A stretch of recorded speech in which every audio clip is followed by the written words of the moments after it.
All right, you ready for this? Always. You sent us a chapter straight out a 2025 business textbook. Entry strategies, alliances, and evolution. It's like the playbook for companies trying to conquer new markets. It really is a deep dive into international business. Exactly. So our mission today is to help you go beyond just knowing the strategies. Right. We want you to understand the real-world factors that make a company decide, you know what, we're going global. Yeah. You'll be able to look at the headlines and see the strategy underneath. Exactly. By the end of this, you'll be analyzing company moves like a pro. Like a pro. Okay, so the chapter kicks off with what it calls the 4W questions.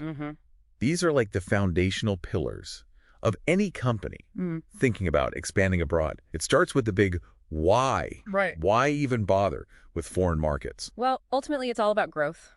Companies want to increase sales and profits, of course. But becoming a multinational enterprise, that unlocks things like economies of scale. It makes them more competitive, even back home. Right. It's like they say, a rising tide lifts all boats. Exactly. And the book uses the fascinating example of Kaspersky Lab, a Russian company that started small back in '97, making antivirus software. Okay. Just a decade later, they were a global powerhouse, the fourth largest in the world. Talk about a meteoric rise. Yeah, Kaspersky Lab, that is a fantastic example of how international expansion can fuel incredible growth. Wow. But there's also the case of Pearl River Piano, Okay. a Chinese company that took a different approach. They started in '56. And over time, they strategically evolved their approach to global markets. Wow. Beginning with basic exporting, they worked their way up to foreign direct investment, including building their own factories abroad and even acquiring other companies. Wow. Yeah. So they started small and got bolder as they gained experience and confidence. Interesting. Okay, so once a company figures out why they want to expand, the next question is, which market, right? Exactly. How do they choose where to land? Well, the which question is all about aligning your market choice with your business goals. Okay. Some companies are what the chapter calls market seeking, Okay. meaning they're looking for big consumer bases with spending power, like Walmart going into new countries. And you've got resource-seeking companies, like oil companies, Yeah. going where the oil is. Makes sense. Go where the treasure is. Right. Whether that's customers or actual buried treasure. Exactly. But I'm curious, are there other types of seekers out there? Absolutely. You've also got efficiency-seeking companies, Okay. and they are attracted to places with lower costs for labor or operations. Okay. Think of call centers in South Africa or software development hubs in India. And then you have the innovation-seeking companies. And they gravitate towards places like Silicon Valley, where the cutting edge is constantly being pushed. So it's not just about chasing customers or resources. You might be chasing efficiency or innovation too. Right. That adds a whole other layer of strategy to the decision. It definitely does. And speaking of strategy, that brings us to the when. Yeah. When is the right time to make a move? Ah, the age-old debate. Is it better to be the first one in or to wait and see how things shake out? Exactly. Being a first mover can give you a real head start. Think about establishing your brand, building a loyal customer base, achieving economies of scale before anyone else. But it comes with risks, too. Right. You're the one testing the waters, the one who might stumble and make costly mistakes. So you're the trailblazer, but you also might fall off a cliff. I guess it's like any pioneering adventure. That's a great way to put it. Late movers, on the other hand, they get to learn from the pioneers. They can refine their strategies based on what worked and what didn't. Sometimes they can even leapfrog the competition by coming in later with a more sophisticated approach. So there's a real risk-reward calculation to consider when it comes to timing. It's not as simple as the early bird gets the worm. Not at all. Sometimes the early bird gets eaten by a bigger bird. That's a scary thought. Yeah. Okay, on to the last W, and probably the one that keeps CEOs up at night. What scale are we talking about? And what level of ownership? It's commitment time. This is where it gets really interesting. Okay. This W boils down to the balance of control versus risk. Companies that want total control might opt for a greenfield venture. Yeah. That means building everything from the ground up in the new market or going for a full acquisition of an existing company. So you're going all in, putting all your chips on the table. Exactly. It's a big bet with potentially big rewards, but also big risks. Right. On the other end of the spectrum, you have options like joint ventures Right. or partial acquisitions. Okay. This means you're sharing the costs, the risks, and the potential profits with a partner. So it's like choosing between a solo expedition or joining a climbing team. One gives you more control, but the other might be safer, right? That's a great analogy. Okay. Sharing the journey means you gain access to your partner's knowledge, their assets, their existing relationships in the market, but you also give up some control. Right. So the what question is a big one. It forces companies to really consider their risk tolerance and how much control they're willing to relinquish in exchange for a smoother entry into a new market. Okay, so we've covered the 4 W's. The why, the which, the when, and the what. It's like a compass guiding companies through this whole exciting but also kind of terrifying world of international expansion. And it's a world that's constantly changing. Right. You know, there's a new type of company on the scene these days, one that's shaking up the traditional approach to global expansion. Right. The Born Global company. Born Global. That sounds intriguing. Tell me more. These companies are fascinating. They're internationally focused from day one. They're lean. They leverage technology and intermediaries to target specific niches. And they're not afraid to think big from the get-go. So it's like they're born with a passport in hand. That's a great way to put it. Think about companies like Skype, HTC, or Cochlear. They're prime examples of this born global approach. They prove that you don't need decades of experience or massive resources to make a global impact. Wow, that really challenges the traditional model of slow and steady growth, doesn't it? It absolutely does. Wow. And it's a trend we're seeing more and more of as technology continues to break down barriers and create new opportunities for businesses of all sizes to go global. Okay, so we've tackled the why and the where, the big picture stuff. But now I want to get into the nitty-gritty. How do companies actually put these strategies into action? What are the tools in their global expansion toolkit? That's a great question. And it's where things get really tactical. Okay. The chapter lays out several different modes of entry that companies can use to execute their global expansion plans, each with its own advantages and disadvantages. Let's start with a classic one, the one that's often the first step for many businesses. Okay. Exporting. Exporting. It's the tried and true approach, right? You make your product at home and ship it off to eager customers all over the world. Exactly. Exporting is a great way to test the waters without making huge upfront investments. It allows companies to take advantage of something called the experience curve effect. Okay. Meaning they become more efficient and cost-effective as they produce more. Plus, they might even achieve economies of scale. Right. So you're dipping your toes in the global pool before taking the plunge. Exactly. But exporting comes with its own set of challenges, right? It does. I imagine things can get tricky when you're dealing with borders and tariffs and all sorts of international regulations. We're absolutely right. One of the biggest downsides of exporting is the lack of control over how your products are marketed and sold in those foreign markets. Right. Plus, transportation costs can eat into your profits, and tariffs and trade barriers can be a real headache. You're essentially sending your precious creations off into the world and hoping for the best. It's like sending a message in a bottle, hoping it reaches the right shores. That's a good one. Okay, so exporting might be a good starting point. But what about companies that are ready to make a bigger splash? That's where things like turnkey projects come into play. Okay. Think of turnkey projects as exporting on steroids. Okay. They're often used in complex industries like refining, pharmaceuticals, and infrastructure. Imagine a company exporting its expertise to build a fully operational facility for a foreign client. So it's like building a state-of-the-art spaceship for another country and saying, here you go, have fun exploring the galaxy. I love that analogy. I like that. What happens after the company builds the facility? Yeah. Do they just hand over the keys and walk away? Sometimes, yes.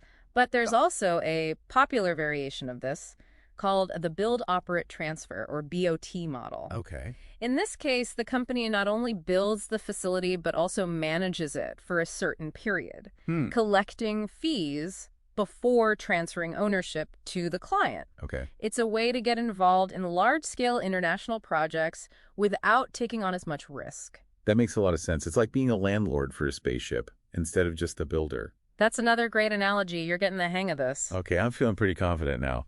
So we've talked about exporting physical goods and even expertise. Right. But what is something a little less tangible, like intellectual property?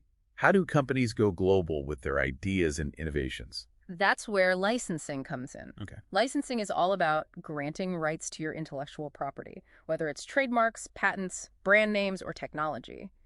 Think about household names like KFC, McDonald's, and Coca-Cola. They've built global empires by licensing their brands and recipes to local partners. So it's like renting out your secret sauce.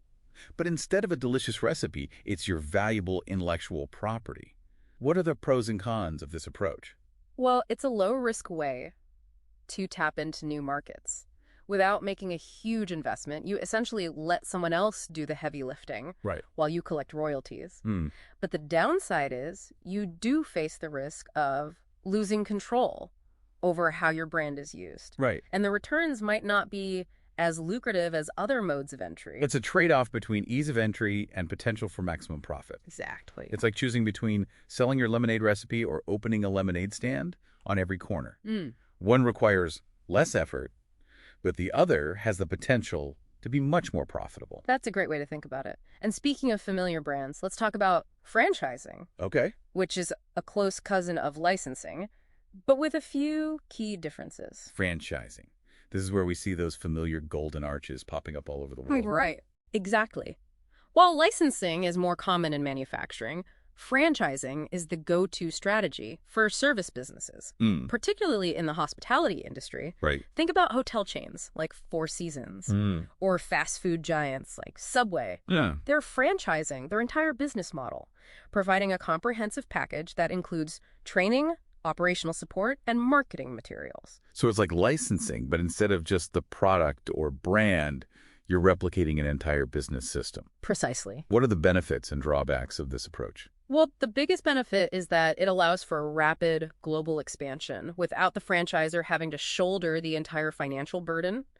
It's also a lower risk strategy than, say, setting up fully owned subsidiaries in every country. But the downside is that maintaining quality control across diverse markets can be a real challenge. And I imagine one bad apple can spoil the bunch, right? One poorly run franchise could damage the reputation of the entire brand. Absolutely. The case of Four Seasons is a perfect example of that global brand risk. One misstep in one location can have ripple effects across the entire franchise network. It's a cautionary tale for companies considering this mode of entry. They have to make sure their franchisees are properly trained and motivated to uphold the brand's standards. That makes a lot of sense. You're entrusting your brand reputation to someone else. So choosing the right partners is crucial. It's like handing over the keys to your spaceship and hoping they don't crash it. Okay, I think I need to steal that analogy. It's perfect. So we've covered exporting, turnkey projects, licensing, and franchising. Now let's move on to joint ventures, where companies pool their resources for a common goal. Okay. It's like the corporate equivalent of two heads are better than one. Right. That's a great analogy. Okay. Joint ventures are particularly attractive for companies that want to enter markets with high barriers to entry, like those with complex regulations or strong local competition. By partnering with a local company, you gain access to their expertise, their network, and their understanding of the market. It's like having a local guide who knows all the best trails and can help you navigate the tricky terrain. But I imagine joint ventures can also be tricky. They can be. What happens when those two heads don't agree? That's one of the biggest challenges with joint ventures. You're essentially getting married to another company. And just like in any marriage, there can be clashes of culture, conflicting objectives, and difficulties with coordination. So it's crucial to choose your partner wisely and establish clear communication and governance structures from the outset. I'm guessing prenuptial agreements are a good idea in this case, right? You could say that. Okay. It's important to clearly define roles, responsibilities, and how decisions will be made to avoid conflicts down the road. Right. And the chapter differentiates joint ventures from looser collaborations, like consortiums, right? Yes, that's right. The book talks about how consortiums are more like project teams coming together for a specific purpose without necessarily creating a separate legal entity. Exactly. Think about syndicated loans in banking or research collaborations in academia. It's a more flexible arrangement, but the level of commitment and shared control is usually lower than in a joint venture. So it's a spectrum of collaboration. Right. From a casual handshake to a full-blown merger. Precisely. And each type of collaboration has its own set of pros and cons. It all depends on the specific goals and circumstances of the companies involved. Okay, so we've covered a lot of ground here. We've talked about exporting, turnkey projects, licensing, franchising, joint ventures, and even consortiums. But there's one more big player in the international expansion game that we haven't talked about yet, and that's fully owned subsidiaries. Ah, yes, the big leagues. This is where companies go all in. Right. Establishing a presence in a foreign market, that's completely under their control. They're building their own empire on foreign soil. But as we've learned, with great power comes great responsibility and potentially great risk. Right. What are the advantages and disadvantages of going this route? Well, the biggest advantage is control. Okay. Fully owned subsidiaries offer the highest level of control, allowing companies to protect their core competencies, capture all the profits generated in the foreign market, and tightly coordinate their global operations. It's the preferred option for companies that are pursuing global standardization or transnational strategies. So they're calling the shots, making all the decisions. But I bet it's not all sunshine and roses. Yeah. What are the downsides? The downsides are significant. Okay. Fully owned subsidiaries demand a substantial upfront investment. They expose the company to the full range of political and economic risks in the foreign market. And they often require navigating complex cultural differences. It's a high-stakes game, but with potentially high rewards.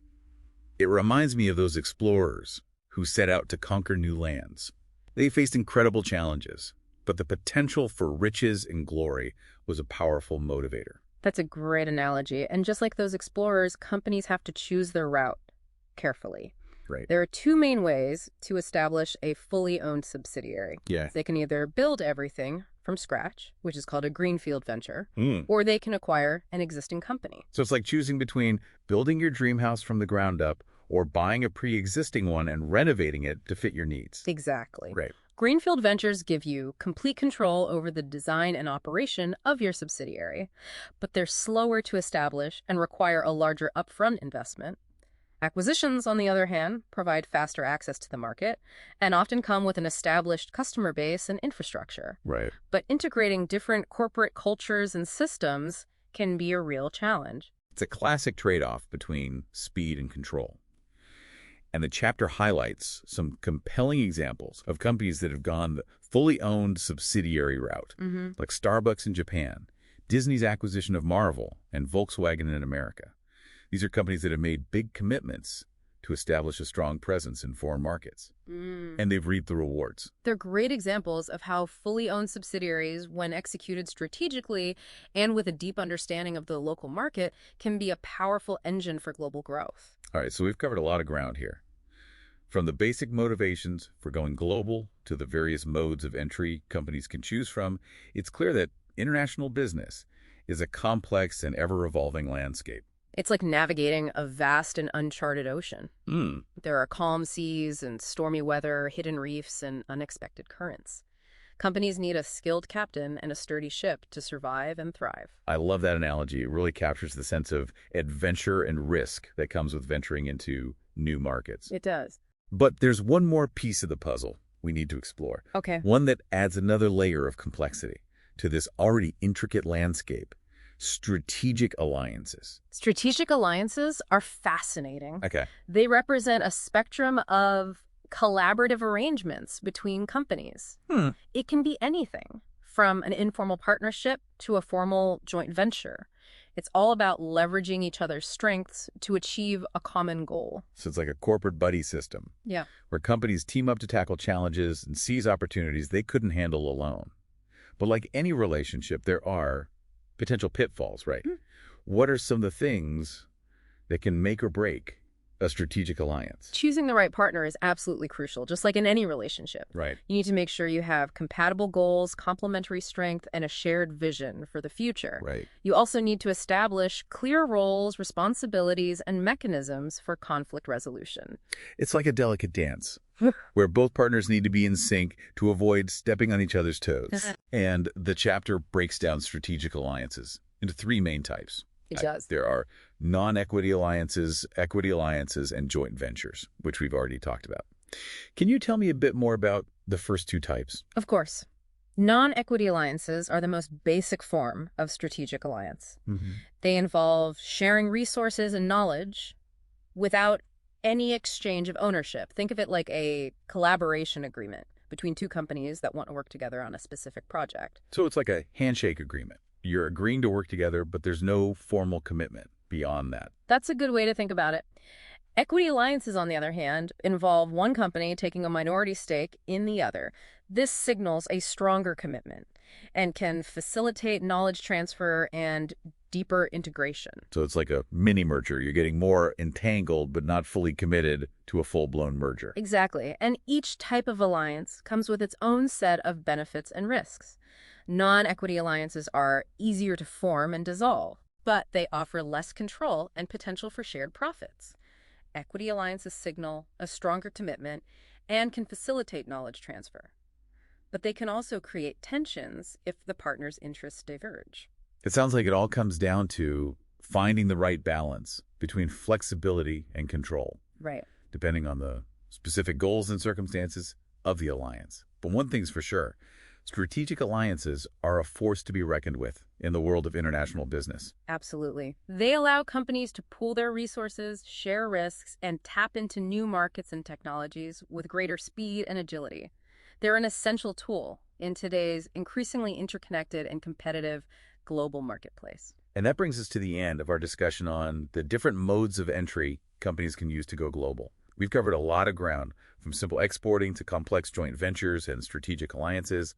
It's clear that there's no one-size-fits-all approach to international expansion. You're absolutely right. Every company is unique, and what works for one might not work for another. The key is to carefully consider your goals, your resources, your risk tolerance, and the specific characteristics of the market you're trying to enter. And to remember that this is a journey, not a destination. Companies often start with low-commitment strategies, like exporting or licensing, and then gradually shift to higher commitment strategies, like foreign direct investment, as they gain experience and confidence. Right. Remember the Pearl River piano example. They started with basic exporting and eventually evolved to include foreign direct investment, establishing their own manufacturing facilities, and even acquiring other companies. It's a textbook example of how a company can grow its international presence over time, adapting its strategies to seize new opportunities and overcome challenges. That's a great point. It's all about adapting and evolving as you go, learning from your successes and your mistakes. International business is a dynamic and ever-changing landscape. The companies that thrive are the ones that embrace the challenge and constantly strive to stay ahead of the curve. Okay, before we move on to the next big topic, I want to hear your thoughts on what makes for a successful international expansion strategy. Okay. What are some key takeaways from what we've discussed so far? Well, I think one of the biggest takeaways is that there's no magic formula for success. Right. Every company and every market is different. What works for one company might not work for another, but there are some universal principles that can increase your chances of success. I'm all ears. Tell me more. First and foremost, you need a clear understanding of your motivations for going global. What are you hoping to achieve? Right. Increase sales, access to new markets, lower production costs.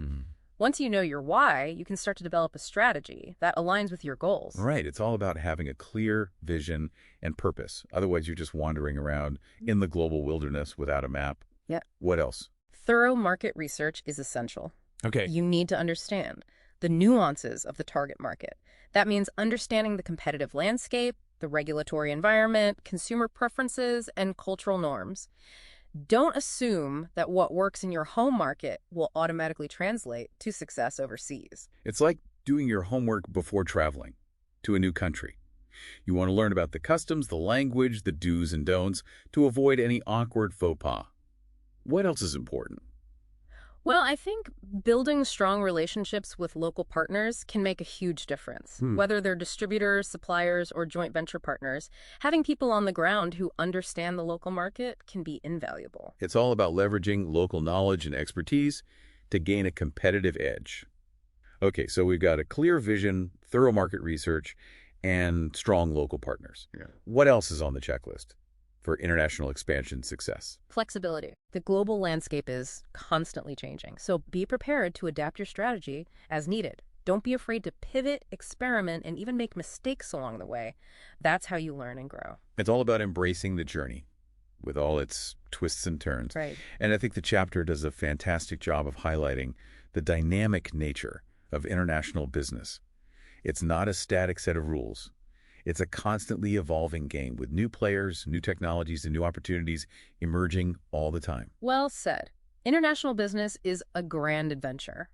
It's full of challenges and rewards. The companies that thrive are the ones that embrace the adventure, learn from their experiences, and constantly adapt to the ever-changing terrain. And speaking of adapting and evolving, that brings us to our next big topic: how companies evolve their strategies as they gain experience and confidence in the global marketplace.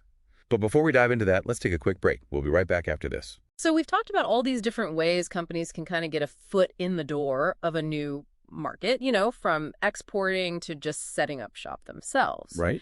But one thing that really struck me in this chapter was this idea that it's not always a one-and-done decision. It's not like they just pick a strategy and stick with it no matter what. Right. Companies often start with one approach and then kind of evolve over time, like they climb the ladder of commitment, so to speak. It makes sense, right? It's like learning to swim. You don't just jump straight into the deep end. Right. You start in the shallows, get comfortable, and then venture out a little further. That's a great way to put it. All right. And the chapter uses the Pearl River piano example, remember? Yeah. To highlight this evolution perfectly. Yeah. They started with exporting, just dipping their toes into foreign markets, and eventually moved on to bigger commitments, like building their own factories abroad. They became more confident and more ambitious as they gained experience. Yeah. But I'm curious, what drives this evolution? Is it just about getting comfortable? Or are there other factors at play? I think it's a combination of things. Comfort level is definitely a factor, right? As companies gain experience in a particular market, they get a better feel for the nuances, the challenges, and the opportunities. They build relationships with local partners, they learn how to navigate the regulatory landscape, and they start to see where they can add value. It's like exploring a new city. At first, you might stick to the touristy areas, but as you get more familiar with the lay of the land, you start to venture out into the hidden gems, the local neighborhoods, the places that are off the beaten path. Exactly. And as companies become more familiar with a market, they might also start to see opportunities that they didn't initially anticipate. Right. They might realize that they can achieve greater economies of scale by setting up, local production facilities, or that they need to have a stronger on-the-ground presence to effectively compete with local players. So it's not just about comfort. It's about strategic adaptation. Yes. They're adjusting their approach based on what they're learning about the market and their own capabilities. Precisely. And sometimes this evolution is driven by, external factors like changes in the global economy, shifts in consumer demand, or the emergence of new technologies. Companies need to be adaptable and agile to stay ahead of the curve. It's like being a surfer. Yeah. You have to constantly adjust your position to catch the best waves. That's a perfect analogy. And speaking of staying ahead of the curve, the chapter also talks about how some companies are now skipping the whole gradual evolution thing altogether. They're going global right from the start. Right. Those born global companies we talked about earlier. Exactly. They're born with a passport in hand. They're not afraid to dive right into the deep end, are they? Not at all. They're leveraging technology and digital platforms to reach customers around the world from day one. Wow. They're lean, agile, and hyper-focused on their niche. And they're proving that you don't need to follow the traditional path to achieve global success. It's like they're launching their spaceship straight into hyperspace, bypassing all those intermediate stops. Exactly. And it's a trend that's only going to accelerate, right? As technology continues to break down barriers and create new opportunities for businesses of all sizes to go global. So it seems like there's no one right way to go global. Right. It's all about finding the approach that best suits your company's goals, resources, and risk appetite, and being willing to adapt and evolve as you go. Absolutely. But I'm curious, what happens when companies reach the top of that ladder of commitment? What does it look like when a company truly becomes like a global powerhouse? That's a great question. The chapter doesn't really delve into that in detail, but I think we can draw some insights from the examples we've discussed. Companies like Starbucks, Disney, Volkswagen, those are companies that have achieved a level of global scale and influence that is truly remarkable. Yeah, they're more than just companies at this point. They're global brands, they're cultural icons. Yes. Their products and services are part of the fabric of everyday life in countries all over the world. Exactly. And I think that level of success is achieved through a combination of factors, right? They've obviously mastered the operational aspects of international business. They have efficient supply chains, robust distribution networks, and a deep understanding of the markets they operate in. I think there's something more to it than just operational excellence. I agree. There's a certain, magic to these global brands. They've managed to create a sense of connection and resonance with consumers around the world. I think you're right. They've tapped into something universal, something that transcends cultural boundaries. Right. And they've done it through their products, their marketing, their storytelling, their commitment to social responsibility. They've become more than just businesses. They've become part of the global conversation. I love that. They're not just selling products or services. They're selling an experience, a feeling, a sense of belonging. Precisely. And I think that's what truly sets these global powerhouses apart. They've managed to create a brand that people identify with, a brand that stands for something more than just profits. That's inspiring. It makes me wonder, what are some of the challenges that these global giants face? I imagine it's not always easy to maintain that level of success and relevance in an ever-changing world. You're absolutely right. One of the biggest challenges is managing complexity. When you're operating in dozens of countries, each with its own unique set of cultural norms, regulatory requirements, economic conditions, it can be incredibly difficult to keep everything running smoothly. It's like conducting an orchestra with musicians from all over the world, Right. each playing a different instrument. It takes a skilled conductor to bring all those different sounds together in harmony. That's a great analogy. And speaking of different sounds, another challenge for global giants is managing cultural differences. What works in one culture might not work in another. A marketing campaign that resonates in one country might fall flat in another. A product that's a hit in one market might be a flop in another. It's like trying to tell a joke that works in multiple languages. Yeah. It's a real art to find that sweet spot, that message or product that transcends cultural boundaries. Absolutely. And it requires a deep understanding of the nuances of each culture. It's not enough to just translate your marketing materials or your product packaging. You have to adapt your entire approach to fit the local context. So it's not just about going global, it's about going local too. Exactly. You have to be global and local at the same time. It's a delicate balancing act. I can see how that would be challenging. What other hurdles do global companies face? Well, in today's world, geopolitical risks are a major concern. Right. Things like trade wars, political instability, terrorism, all of these things can disrupt global supply chains, they can damage brand reputations, and they can erode consumer confidence. So it's like navigating a minefield. You have to be constantly vigilant and prepared to adjust your course at a moment's notice. Exactly. And then there's the challenge of maintaining a strong corporate culture across a global workforce. When you have employees from different countries with different backgrounds, different values, different ways of working, it can be difficult to create a sense of unity and shared purpose. It's like trying to build a house with bricks from different countries. Each brick might be beautiful and unique on its own, but it takes a skilled architect to put them together in a way that creates a strong and cohesive structure. That's a great way to think about it. And it requires strong leadership, clear communication, and a commitment to fostering a culture of respect and inclusivity. So it's not just about conquering new markets. Right. It's about building bridges, creating connections, and fostering understanding across cultures. Well said. And I think those are the qualities that truly define a successful global company. It's not just about size or profits. It's about making a positive impact on the world. I love that. So as we wrap up this discussion on global giants, what are some key takeaways for our listeners? What can they learn from these companies that have achieved such remarkable success? I think the biggest takeaway is that global success is a journey, not a destination. It's a process of constant learning, adaptation, and evolution. Mm-hmm. It requires a clear vision, a deep understanding of the markets you operate in, a willingness to embrace risk, and a commitment to building strong relationships. But most importantly, I think it requires a belief in the power of connection and a desire to make a positive impact on the world. Those are powerful words. And I think they perfectly capture the essence of what it means to be a truly global company. It's not just about profits, it's about purpose. Exactly. It's about using your global reach and influence to make the world a better place. That's an inspiring message. And it brings us to the final section of this chapter, which focuses on strategic alliances. We talked about these a bit earlier, but I think it's worth diving a little deeper into this topic, especially in the context of global expansion. Absolutely. Strategic alliances can be incredibly powerful tools for companies that are looking to expand globally.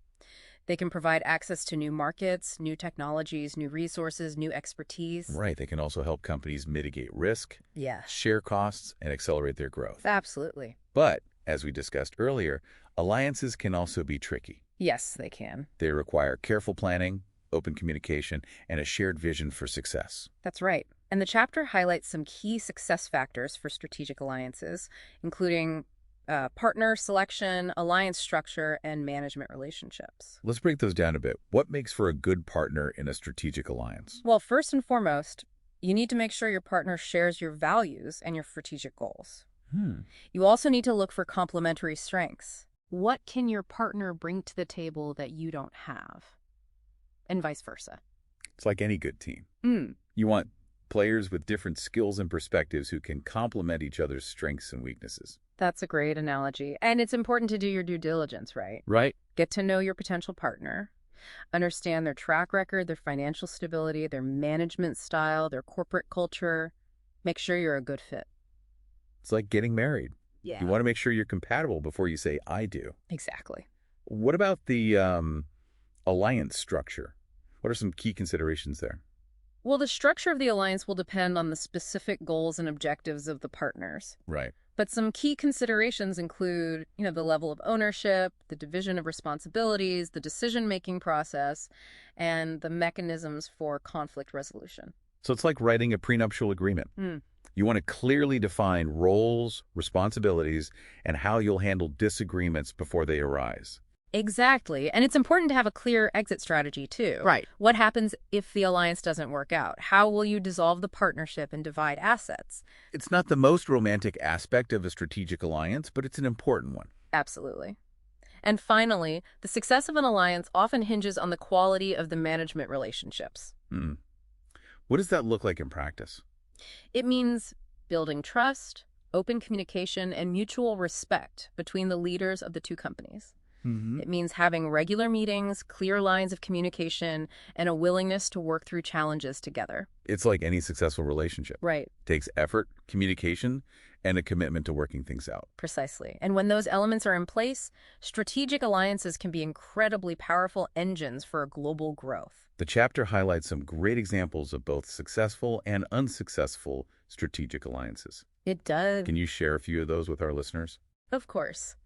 One of the most famous examples of a successful strategic alliance is the partnership between Starbucks and PepsiCo. That's right. They teamed up to create the bottled Frappuccino, which became a huge global hit. Exactly. It was a win-win for both companies.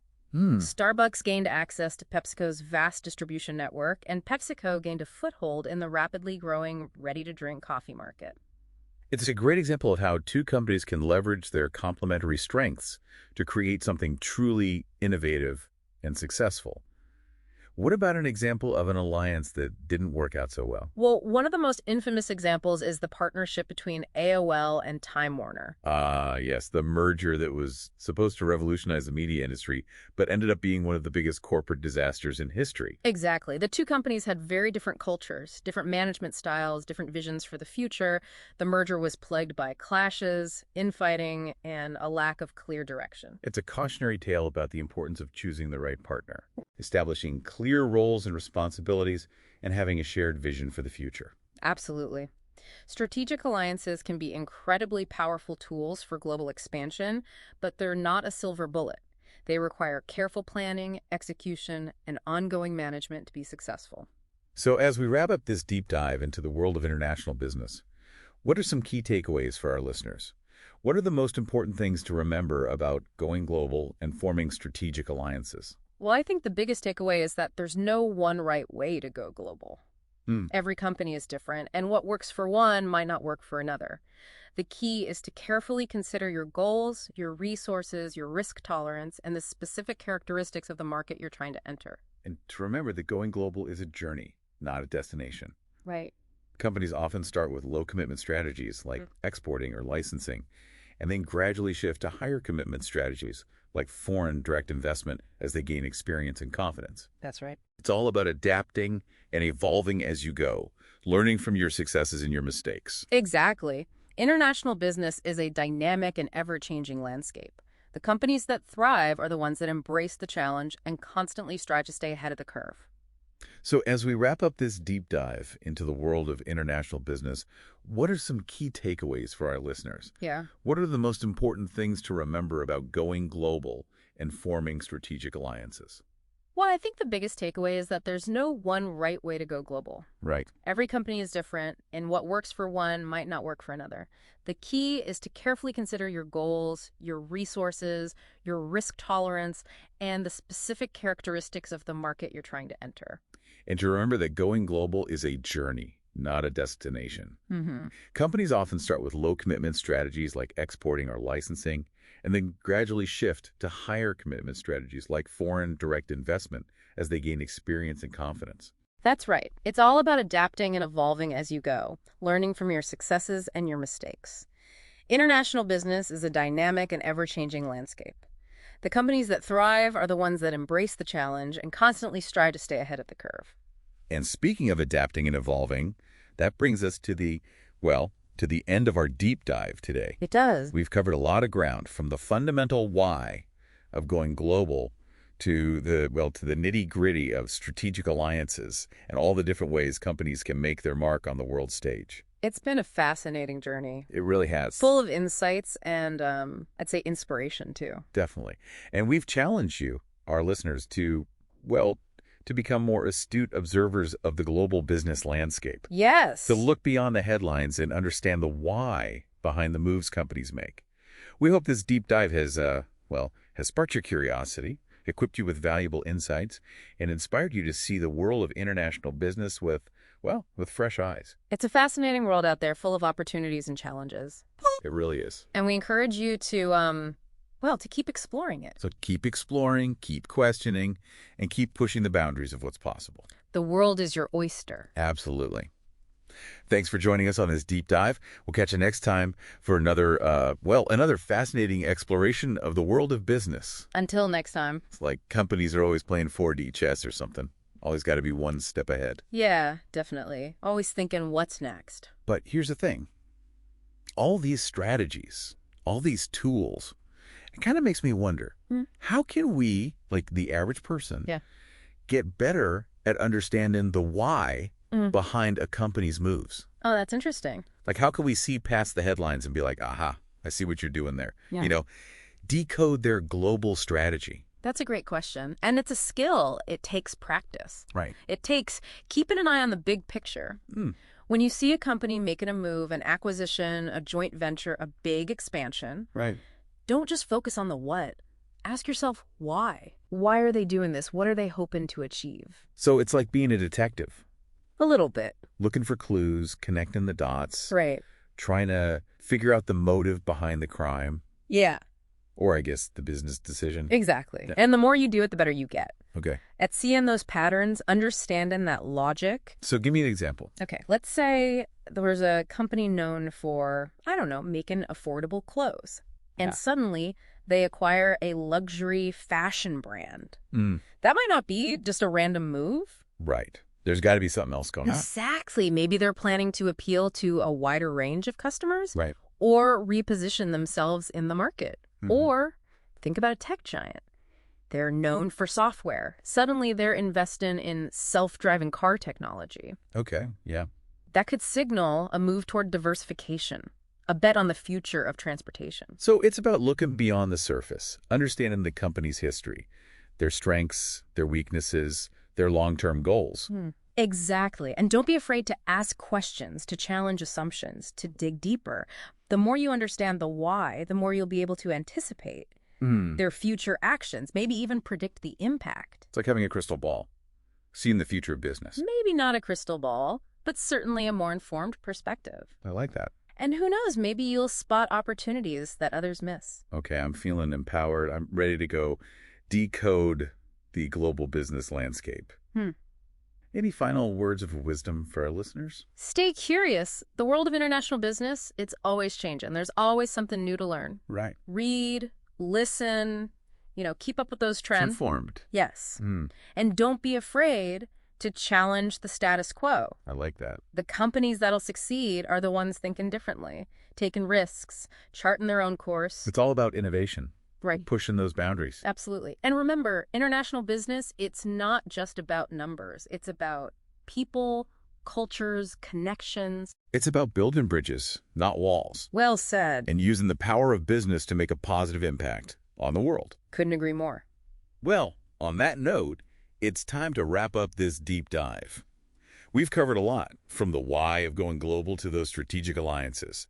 And we challenged you, our listeners, to become more, astute observers of this global business world. We hope you've enjoyed the journey. We hope this deep dive has sparked your curiosity, equipped you with valuable insights, and inspired you to see the world of international business with fresh eyes. It's a fascinating world out there, full of opportunities, full of challenges. So keep exploring, keep questioning, and keep pushing the boundaries of what's possible. The world is your oyster. Absolutely.